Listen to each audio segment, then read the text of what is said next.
اور جب اس کے لیے وقت کا تصور صرف رکھیں گے، وہ وقت جو گزرتا ہے، جس میں مرور ہے، جس میں ماضی، حال اور مستقبل کی تقسیم ہے، تو وہ وقت جو ہے سیریل ٹائم جسے کہا جاتا ہے انگریزی میں، زمانے جاری یہ عربی میں کہیں گے، یہ ہے عصر، گزرنے والا زمانہ، وہ زمانہ جو اس وقت حال ہے۔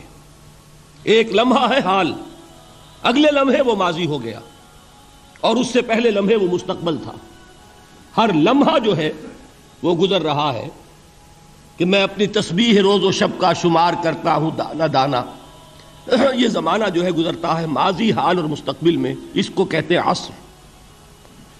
اسی لیے اب اس کا ترجمہ کیا ہوگا؟ تیزی سے گزرنے والا زمانہ گواہ ہے۔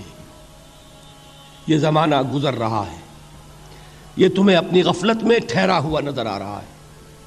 ہوشیار ہو جاؤ، یہ زمانہ تیزی سے گزر رہا ہے۔ دل کی ہر دھڑکن کے ساتھ تم اپنی قبر سے قریب تر ہوتے چلے جا رہے ہو۔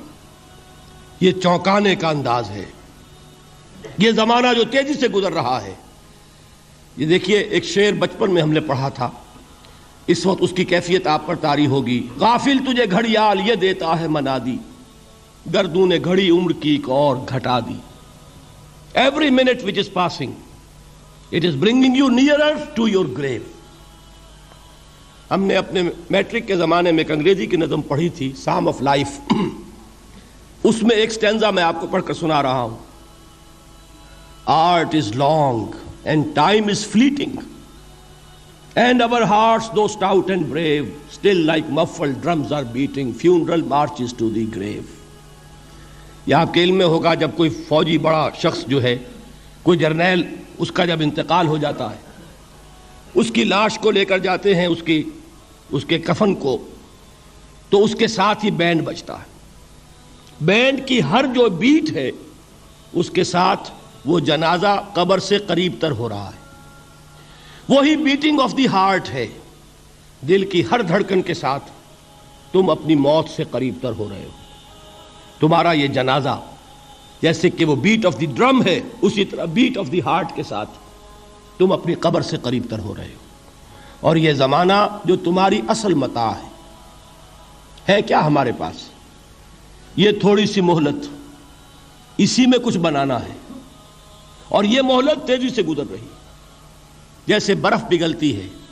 امام راضی ہی نے یہ بڑی عمدہ بات لکھی ہے کہ والعصر کا مفہوم مجھے اس وقت معلوم ہوا جب وہ کہتے ہیں کہ میں ایک شہر میں داخل ہوا، شام کا وقت تھا، بازار اب ختم ہونے والا تھا، تو ایک برف کا تجارت کرنے والا، برف بیچنے والا چیخ چیخ کر کہہ رہا تھا، لوگوں مجھ سے برف خرید لو، جلدی کرو، اس لیے کہ میری برف پگھلی جا رہی ہے۔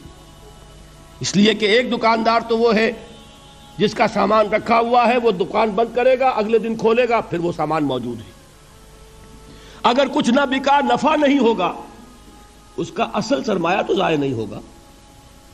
اگر جوتے کی دکان ہے، جوتے موجود ہیں، سبزی کی دکان ہے، چلیے کچھ باسی ہو جائے گی، کچھ نہ بچی رہے گی، کریانے کی دکان ہے، سامان موجود ہوگا، لیکن یہ برف کا تاجر جو ہے، اس کا برف اگر پگھل گیا تو اصل زر گیا، سرمایہ ختم ہوا۔ انسان کی مثال اس برف کے تاجر کی سی ہے کہ ہر لمحہ وہ برف پگھل رہا ہے، وقت ختم ہو رہا ہے، اور انسان اپنی منزل سے قریب تر ہو رہا ہے۔ اگر اس میں اس نے کچھ بنا لیا تو کامیابی ہے، اور اگر یہ وقت گزر گیا تو پھر تباہی اور بربادی ہے۔ یہ ہے انداز تیزی سے گزرنے والا زمانہ۔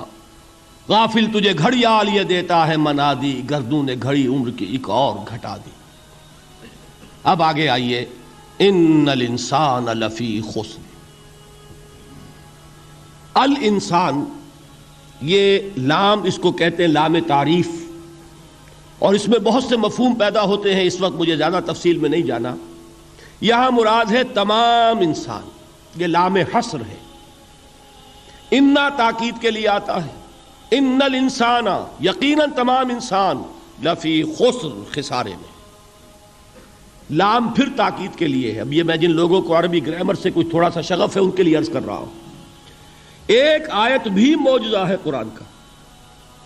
عربی زبان میں کسی چیز پر زور دینے کے لیے جتنے اسلوب ممکن ہیں وہ سب کے سب اس میں جمع کر لیے. انا تاکید کے لیے، لام حصر تاکید کے لیے، پھر لا لفی خسر، لام پھر تاکید کے لیے، خسر نکرہ آتا ہے یہ بھی تاکید کے لیے، جملہ اسمیہ تاکید کے لیے.